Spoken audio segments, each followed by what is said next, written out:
scholars, I am back.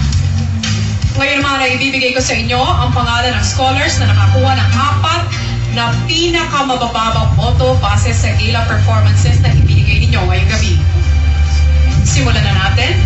Ikaw ang unang kasama sa bottom 4 dahil sa iyong grade na 6.30%.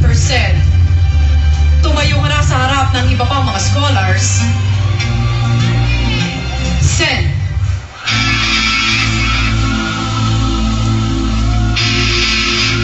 Ang pangalawa naman tatayo ay nakakuha ng grade na 7.27%.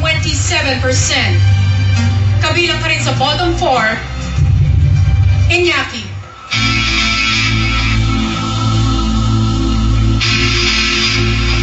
Ikaw ay nanganganib din sa gabing ito dahil sa iyong grade na 7.43%.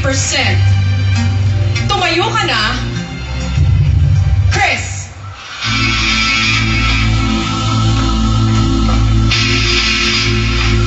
Ang kukumpleto naman sa ating bottom 4 nakakuha ng 7.50%. At ikaw ito, Miguel.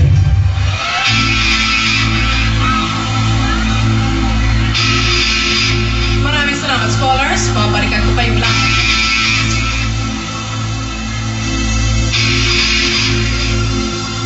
Mga kapamilya, sina Sen, Iñaki, Chris at Miguel po ang nalagay sa bottom 4. Sino kaya ang ililigtas ng Dream Mentors? Malalaman niyan sa pagbabalik ng Pinoy Dream Academy Season 2.